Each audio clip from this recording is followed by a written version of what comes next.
Hello everybody, it's me GhostCritic. Yes, I'm back after a little short week hiatus while I went and enjoyed my other half's birthday for a whole week. But now I'm back and everything's crazy. It's almost Christmas, there's office parties, there's Christmas presents to buy, there's family and friends keep popping around. It's all very crazy. And I've got 2 weeks worth of comics plus a couple of extras that I've got to show you, because I'm going to show you it all now. I don't know what's going on with videos over the next couple of weeks, to be fair, with the Christmas madness going on, so expect one when you expect one. I have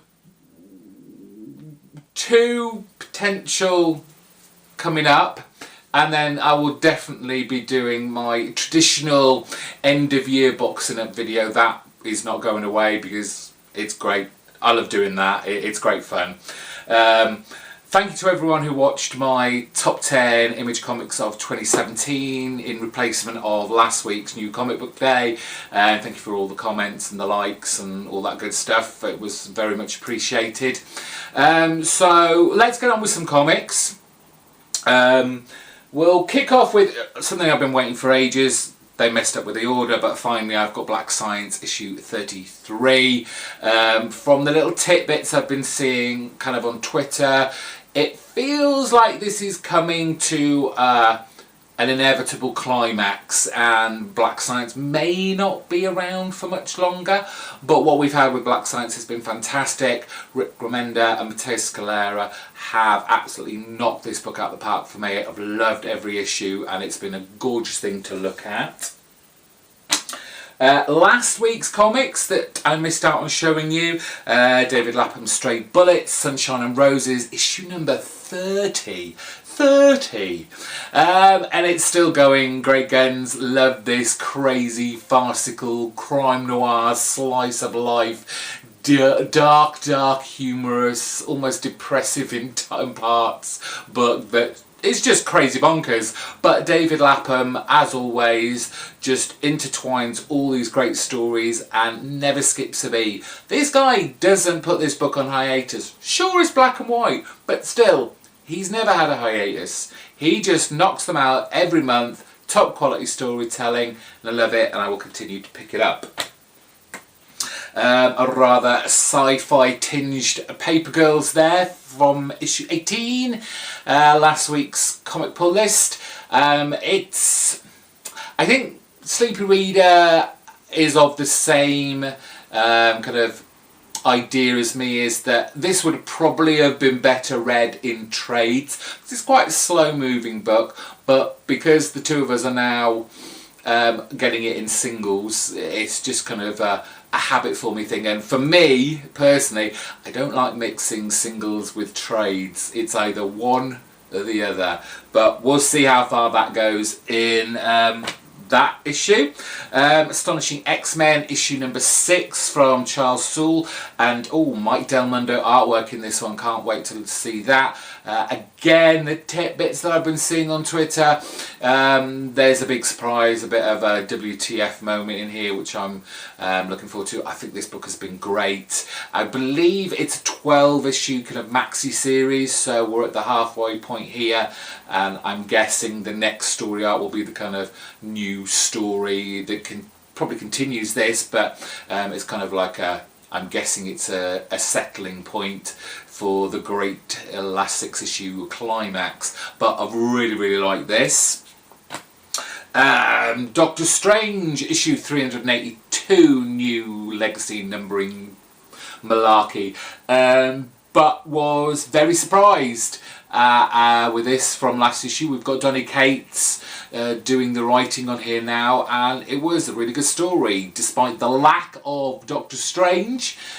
He was in it a little bit, but I'm sure he'll come back into the fore as the issues go on. But Donny has certainly put a little twist on the whole Doctor Strange universe and what's going on in there. So another book that I'm going to love to read. Now, while I was away on holiday, I popped into a Forbidden Planet just because it was there and there was no other comic book stores to try out.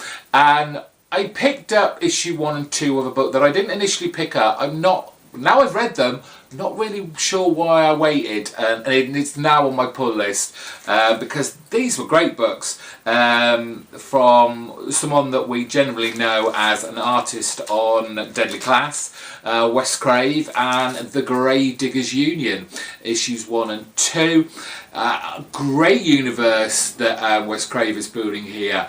The guy at the comic book store who works there from time to time kind of described it, and I kind of agree with him, as a working class BPRD. And I think that kind of does sum these up very well. You have this whole kind of supernatural universe where you've got zombies, you've got vampires, you've got ghosts, and we've got these grave diggers who's got to put them back down, and there's a big evil brewing. And the art by Tom Cypress, I think so, was really good. The colours just suited the book. I should have picked this up straight away, but this is a good book to look out for. I very much enjoyed reading those. On to this week, and it was a big, heavy week for me. I don't know when I'm going to get a chance to read any of these, but here we go. From Dark Horse, we're getting towards the end of Matt Kint's Department H, and this is a great kind of throwback to those monster movie posters.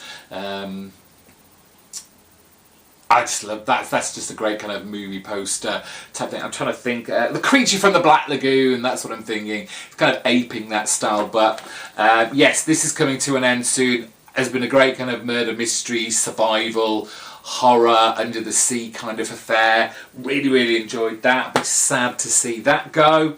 On to DC, we've got Flash issue number 36, and this is actually the first time I've had in my hand these new DC logos that we've got, which I'm not overly keen on, but then I'm not overly disappointed in them. It gives not only, you know, DC a kind of new branding, but it's got the little kind of flashing signal, so you know you're buying a Flash book. Despite the fact that it says Flash there, do we really need that? But hey, the end of last issue, there had been a death in Iron Heights. From the looks on the cover, it's not who we thought it might have been. His partner, the detective, kind of looked like she was for the chop, but it looks like it might be one of the rogues. But then covers can be deceiving. On to Tom King and Mitch Gerard's Mr. Miracle, issue number 5 of 12. Beautiful book to look at. Of that, I will not disagree. The story is confusing. I think it's meant to be. I'm not going to pretend that I'm stupid here at all. I just think it's meant to be confusing. I think it's meant to kind of make the reader feel slightly uncomfortable and not really know what's going on. So you're kind of almost to a point in Mr. Miracle's feet or even costume. But we had that kind of weird courtroom scene in his living room, and both of them seem to be having a nice time at the pier now. We'll see where King and Gerard go with this, but it's been a very interesting and fun book, nevertheless. The last part of the Old Red's Bug, The Adventures of Forager. Again, this is one of those books that really hasn't made a great deal of sense, and I don't think this last issue is going to particularly make much either, but it was wrapping up the series. It's kind of a throwback to a Jack Kirby creation, whole fourth world thing. But it's been a tad of a letdown, despite the kind of Old Red vibe and feel to it all. Marvel, we got a few books from them this week. Issue 596 of Daredevil, continuing on with the Mayor Fisk storyline. It was a setup last issue, so I didn't really have a great deal to say about it, but let's see where Wilson Fisk takes Daredevil's kitchen, and it was okay. I keep saying this. I miss kind of the stranger characters in Daredevil's kind of mythos, like the owl, Mr. Fear. I like those kind of characters. Something that's more super villainry rather than big mafia boss. I don't know. We'll see. We might get it eventually, but I kind of miss those days. Punisher issue 219, second part of War Machine. Really enjoyed the first part of this. Now we have the new writer Rosenberg on here. He just hit every Punisher note he could find and made this particular Punisher fan very happy indeed after the debacle of the Becky Cloonan, which we shall speak no more of. We will just enjoy what we have now. Now we've got what we actually wanted. X-Men Blue issue number 17. I'm not very keen on that cover. I know what they're trying to do with the title.